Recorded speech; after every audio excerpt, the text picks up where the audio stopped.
नमस्कार दोस्तों, कैसे हैं आप सभी। आई होप आप सभी बहुत अच्छे होंगे और अपनी पढ़ाई बहुत अच्छे से कर रहे होंगे। गाइज, आज हम देखने वाले हैं 9 और 10 अक्टूबर का करंट अफेयर। 9 और 10 अक्टूबर 2021 सारे क्वेश्चंस कवर करेंगे, तो पूरा वीडियो ध्यान से देखें, बने रहें वीडियो के अंत तक हमारे साथ। आइए चलिए स्टार्ट करते हैं। देखते हैं आज का पहला प्रश्न। पहला प्रश्न है, विश्व डाक दिवस किस तिथि को मनाया जाता है। तो कब मनाते हैं विश्व डाक दिवस, बताइए। ऑप्शन है आपके 8 अक्टूबर, 9 अक्टूबर, 10 अक्टूबर या फिर 11 अक्टूबर। इस प्रश्न का सही उत्तर है हो जाएगा ऑप्शन बी, 9 अक्टूबर। 9 अक्टूबर को हर वर्ष मनाते हैं विश्व डाक दिवस। किस उद्देश्य के साथ मनाते हैं, तो इसका मनाने का उद्देश्य है लोगों और व्यवसायों के दैनिक जीवन में डाक क्षेत्र की भूमिका और देशों के सामाजिक और आर्थिक विकास में इसके योगदान के बारे में जागरूकता पैदा करना। ठीक है, लोगों को बताना कि डाक क्षेत्र का क्या जो है योगदान रहा है लोगों के सामाजिक और आर्थिक विकास में। ठीक है, इसी थीम के साथ, इसी उद्देश्य के साथ ये दिवस मनाया जाता है। वर्ष 2021 की थीम एक बार याद कर लीजिए, इनोवेट टू रिकवर। ठीक है, इनोवेट टू रिकवर इस वर्ष की थीम हो जाएगी, वर्ष 2021 की विश्व डाक दिवस की। ठीक है, क्लियर है। 9 अक्टूबर को ये मनाते हैं। आगे बढ़ेंगे, अगला प्रश्न देखेंगे। अगला प्रश्न आपके लिए है, विश्व प्रवासी पक्षी दिवस किस तिथि को मनाया जाता है, किस दिन मनाते हैं। ऑप्शंस देख लेते हैं, 8 अक्टूबर, 9 अक्टूबर, 10 अक्टूबर या फिर 11 अक्टूबर। कब मनाते हैं विश्व प्रवासी पक्षी दिवस, तो ये दिवस जो है ये दिवस भी मनाते हैं 9 अक्टूबर को। ऑप्शन बी आपका सही उत्तर हो जाएगा। आइए देखते हैं इससे संबंधित जानकारी। तो 2006 में सबसे पहली बार ये मनाया गया था। ठीक है, 2006 से इसको मनाना शुरू किया गया था। वर्ल्ड माइग्रेटरी बर्ड डे, ठीक है, WMBD। ये दिवस जो है साल में 2 बार मनाया जाता है, तो ये आपके लिए इंपॉर्टेंट फैक्ट हो जाता है। साल में 2 बार कब मनाते हैं, तो सबसे पहले ये मई महीने में मनाते हैं। मई महीने का जो दूसरा शनिवार होता है उस दिन मनाते हैं। इसके बाद इसको अक्टूबर के दूसरे शनिवार को मनाते हैं। ठीक है, तो अक्टूबर का जो दूसरा शनिवार था ये 9 अक्टूबर को आया, तो 9 अक्टूबर को हमने मनाया विश्व प्रवासी पक्षी दिवस। ठीक है, और जो मई महीने का दूसरा शनिवार था ये आया था 8 मई 2021 को। ठीक है, तो 8 मई को मनाया, इसके बाद 9 अक्टूबर को मनाया, तो वर्ष में 2 बार हो गया। ठीक है, 2 बार मनाते मनाते शनिवार के दिन है, याद रख लो। बस 2 महीनों के नाम याद रख लो, पहला हो जाएगा मई, दूसरा हो जाएगा अक्टूबर। MO याद रख लो। ठीक है, MO, WMBD MO। ठीक है, ऐसे याद कर लो MO, तो याद हो जाएगा आपको। इस वर्ष की थीम देख लीजिए, इस वर्ष की थीम क्या है, sing fly soar like a bird. Sing fly soar like a bird, तो ये हो जाएगी इस वर्ष की थीम। ठीक है, वर्ष 2021 में हमने मनाया 8 मई को, 9 अक्टूबर को। इस वर्ष की थीम एक बार आप माइंड में रख लीजिए, सिंग फ्लाई समथिंग कुछ है। ठीक है, वर्ड वैसे भी फ्लाई करती हैं, आसमान में उड़ती हैं, तो फ्लाई सिंग। ठीक है, और गाना भी गाती हैं, तो आपको याद हो जाएगा इजिली। ठीक है, तो 9 अक्टूबर को मनाए हमने 2 दिवस इस वर्ष, कौन सा, एक डाक दिवस और विश्व प्रवासी पक्षी दिवस। क्लियर है, आई होप आपको सारे पॉइंट क्लियर हो गए होंगे। आगे बढ़ेंगे, अगला प्रश्न देखेंगे। अगला प्रश्न है, इंपॉर्टेंट प्रश्न है ये, आगे आने वाले एग्जाम में पूछा जा सकता है, इसलिए स्टार मार्क लगा के अच्छे से याद कर लें। प्रश्न क्या है देखते हैं। आजादी @75 न्यू अर्बन इंडिया नामक अर्बन कॉन्क्लेव का उद्घाटन किस शहर में किया गया। तो इसका उद्घाटन पहली चीज भारत के प्रधानमंत्री नरेंद्र मोदी जी ने किया। कहाँ पर किया, तो इसका उद्घाटन किया गया उत्तर प्रदेश यानी कि यूपी की राजधानी लखनऊ में। ठीक है, अब इसमें हुआ क्या, तो ये आजादी @75, आजादी @75 आपको ये नाम याद रखना है। तो ये एक तरीके का कॉन्क्लेव था। ठीक है, शहरी सम्मेलन इसको आप कह सकते हैं। ठीक है, डिजिटल रूप में इसका उद्घाटन किया गया। अब इसमें किया क्या, तो यूपी है जो आपका उत्तर प्रदेश है, उत्तर प्रदेश में आप सब जानते होंगे 75 डिस्ट्रिक्ट हैं, 75 डिस्ट्रिक्ट हैं। ठीक है, 75 जिले हो जाएंगे। तो इन 75 जिलों में 75,000 75,000 लाभार्थी जो हैं शहरी आवास योजना के तहत 75,000 लाभार्थियों को जो है डिजिटल रूप में चाबी दी गई, घर की जो है चाबी प्रदान की गई 75,000 लाभार्थियों को। शहरी जो प्रधानमंत्री आवास योजना जो है PMAY, प्रधानमंत्री आवास योजना जो है शहरी वाली, अर्बन वाली, तो उस योजना के तहत यहाँ पर जो है डिजिटल रूप में घर की चाबी प्रदान की गई। ठीक है, तो क्लियर है। तो आजादी @75 ये एक कॉन्क्लेव हो जाएगा। इसका उद्घाटन प्रधानमंत्री नरेंद्र मोदी ने किया। कहाँ पर किया, लखनऊ में किया। आपको लखनऊ नाम याद रखना है, लखनऊ उत्तर प्रदेश की राजधानी हो जाएगी, और लखनऊ को कहते हैं नवाबों का शहर, नवाबों का शहर लखनऊ को कहा जाता है। ठीक है, आगे बढ़ेंगे, अगला प्रश्न देखेंगे। अगला प्रश्न क्या है, national asset reconstruction company limited यानी कि NARCL के MD कौन है। तो अभी इनके हाल ही में MD बनाए गए हैं, कौन है, ये बन जाएंगे PM नायर। PM नायर हो जाएंगे national asset reconstruction company limited के एमडी, ठीक है, मैनेजरिंग डायरेक्टर, प्रबंध निदेशक PM नायर, इनका नाम याद रखिए। आगे बढ़ेंगे, अगला प्रश्न देखेंगे। नेक्स्ट है पोंटे डी फेरो, ठीक है, जो हाल ही में ढह गया, ये किस देश में स्थित है? तो पहली चीज तो ये अजीब सा नाम है, ये है क्या? ये एक पुल है। क्या है? एक ये पुल है। पुल देखे है ना, ब्रिज, एक तरीके का एक ब्रिज है जो कि अभी हाल ही में ढह गया यानी कि बह गया। तो ये किस देश में स्थित, आपसे प्रश्न पूछा गया। ये जो पुल है ये था इटली में स्थित, इटली की राजधानी है रोम, और ये पुल रोम में ही स्थित था, ठीक है। तो ये पुल अभी हाल ही में ढह गया, किस वजह से? आग लगने की वजह से ये क्षतिग्रस्त हुआ और ये ढह गया। ये बहुत ही पुराना 18 के टाइम का एक पुल था, लोहे का बना हुआ। ये जो एरिया है इटली का, रोम का जो ये एरिया है जहाँ पर ये पुल था, इस एरिया में अधिकांश जो पुल बने हैं वो पत्थर के बने हैं, ठीक है। एक दो ब्रिज ही हैं, एक दो पुल ही हैं जो लोहे से बनाए हुए हैं, तो उनमें ये बहुत पुराना था और जो कि अभी हाल ही में ढह गया। और ये ढह के गिरा कहाँ, ये आपके लिए इंपॉर्टेंट हो जाता है। तो ये गिरा कहाँ पे? टाइबर नदी में। तिवर नदी, तिवर भी लिखते हैं हिंदी में, या फिर टाइबर। तो रोम में स्थित है टाइबर नदी और यहाँ पर इसमें ये गिर गया, ठीक है। तो याद रखना आपको, टाइबर नदी कहाँ की हो जाएगी? इटली से संबंधित हो जाएगी। ऑप्शन ए इस प्रश्न का सही उत्तर हो जाएगा। क्लियर है? आगे बढ़े, अगला प्रश्न देखें।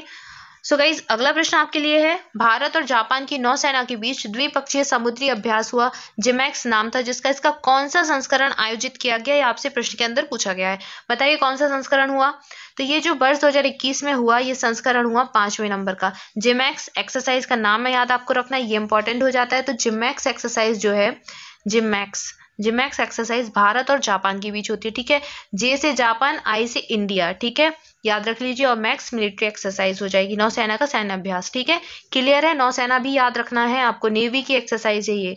क्लियर है? आगे बढ़े, अगला प्रश्न देखें। नेक्स्ट है, हाल ही में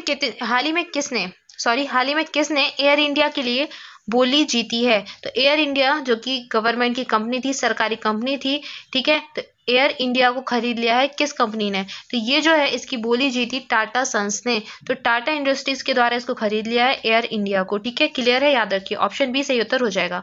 अगला प्रश्न है, किस राज्य सरकार ने मिशन कवच कुंडल जो है लॉन्च किया है? मिशन कवच कुंडल जो है लॉन्च किया गया है, तो किस राज्य सरकार के द्वारा ये लॉन्च किया गया है? प्रश्न के अंदर आपसे ये पूछा गया है।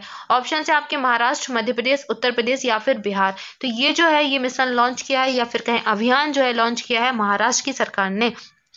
आइए देखते हैं इससे संबंधित जानकारी। तो महाराष्ट्र की राज्य सरकार ने 15 लाख लोगों को टीका लगाने के लक्ष्य के साथ मिशन कवच कुंडल लॉन्च किया है, ठीक है। अब टीका किस चीज का? तो टीका लगेगा कोविड-19 का। कोविड-19 टीकाकरण अभियान जो है शुरू किया है यहाँ पर महाराष्ट्र में। अब इसके तहत होगा क्या? तो ये जो अभियान है ये 1 सप्ताह का रहेगा, ठीक है। 1 वीक का ये अभियान हो जाएगा। 8 अक्टूबर से 14 अक्टूबर तक ये चलेगा। और इसमें क्या होगा? अब इसके तहत हर रोज 15 लाख लोगों को वैक्सीन दी जाएगी, ठीक है, उनका वैक्सीनेशन किया जाएगा। तो अब 1 सप्ताह के अंदर लगभग 15 अक्टूबर को 100 करोड़ टीकाकरण के मिशन को पहुंचाना है, मतलब 100 करोड़ लोगों को टीका लग जाएगा महाराष्ट्र के अंदर। तो ये लक्ष्य है इस मिशन का, मिशन कवच कुंडल, ठीक है। तो याद रखिए, वैक्सीन कवच की तरह काम कर रही है कोरोना से बचाने के लिए। तो मिशन कवच कुंडल याद रखना है आपको, कहाँ का है? महाराष्ट्र का हो जाएगा। क्लियर है? याद रखिए।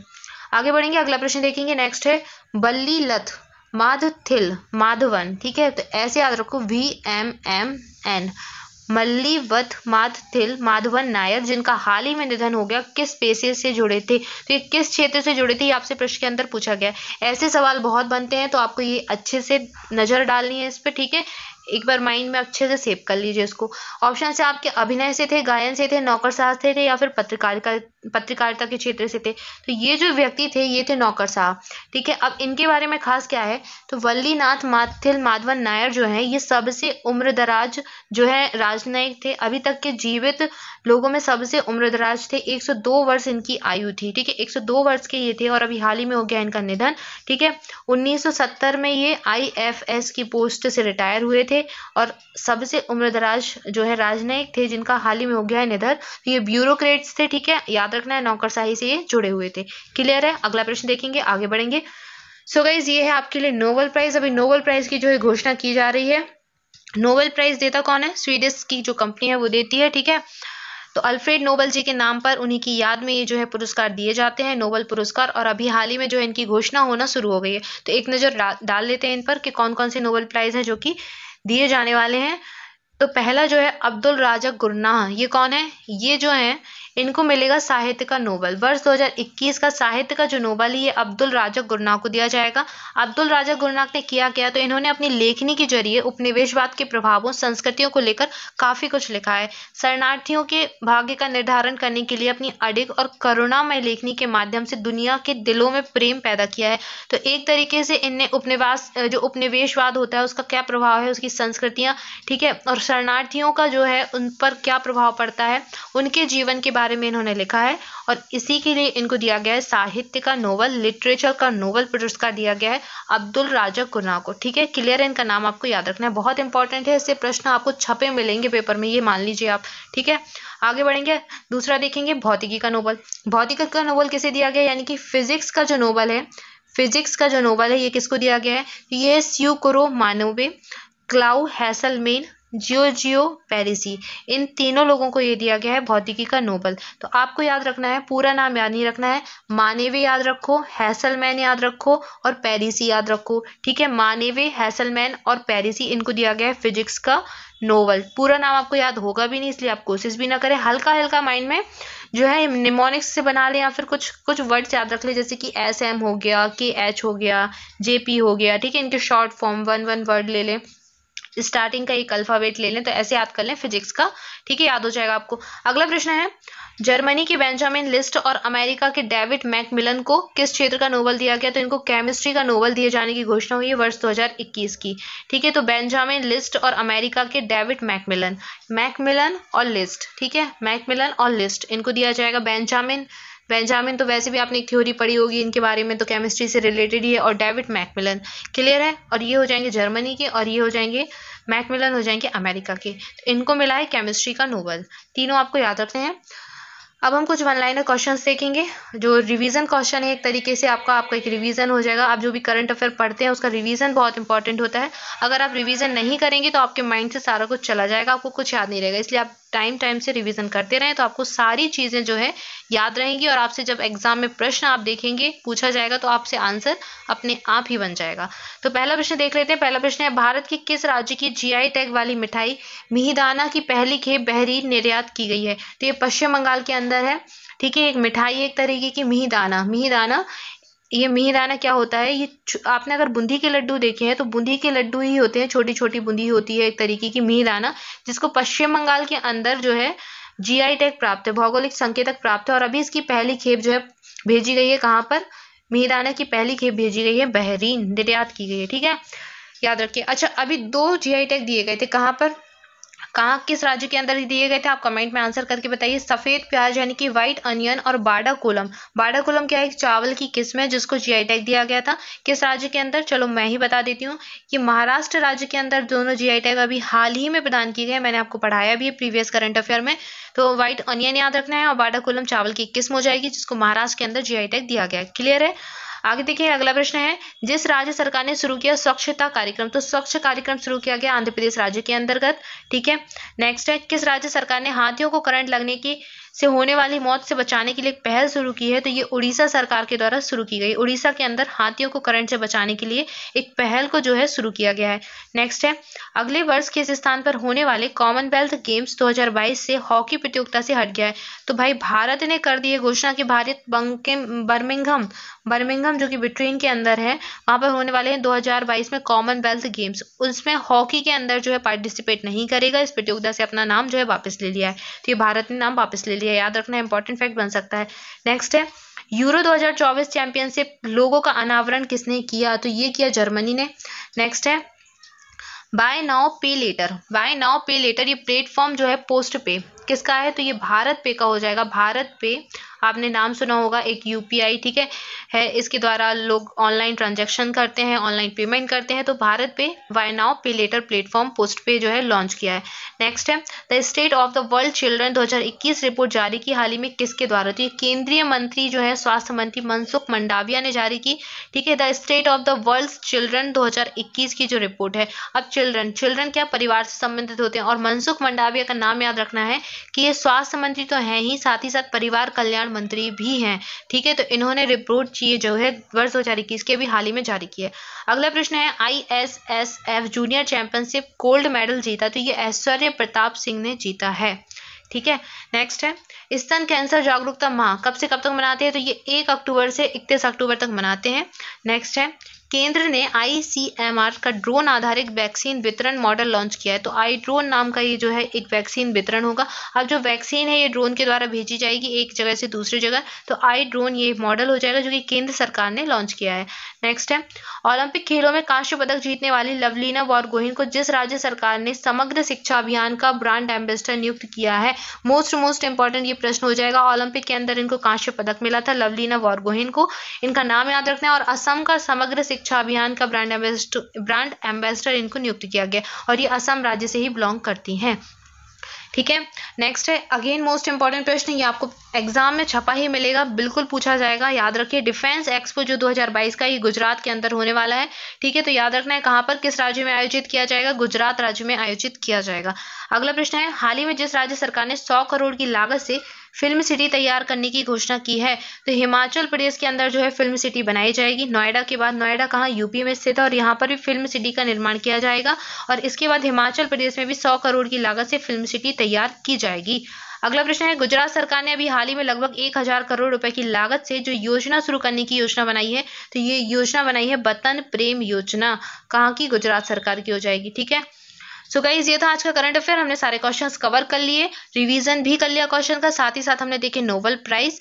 इसके बाद आज के लिए आपका प्रश्न है विश्व चैंपियनशिप में रजत पदक जीतने वाली देश की पहली महिला पहलवान निम्न में से कौन बन गई है। ऑप्शन है आपके बबीता फोगाट, पूजा ढांडा, गीता फोगाट या फिर अंशु मलिक। इस प्रश्न का सही उत्तर गाइस आप सभी को करना है, कमेंट बॉक्स में जल्दी से आंसर कर दें। And guys thank you for watching this video. आप सभी अच्छे से अपनी पढ़ाई करते रहें, कंटिन्यू पढ़ाई करते रहें। एंड दोस्तों चैनल को सब्सक्राइब करना बिल्कुल ना भूलें। अगर अभी तक चैनल को सब्सक्राइब नहीं किया है तो जल्दी से चैनल को सब्सक्राइब कर दें, साथ ही साथ कर दें बेल आइकन प्रेस, ताकि जो भी नया वीडियो है इसका नोटिफिकेशन आपको आसानी से मिल जाए। और दोस्तों अगर वीडियो अच्छा लगा हो तो वीडियो को लाइक करें, अपने दोस्तों के साथ भी शेयर करें। आज के लिए इतना ही, मिलते हैं नेक्स्ट वीडियो में। Thank you so much.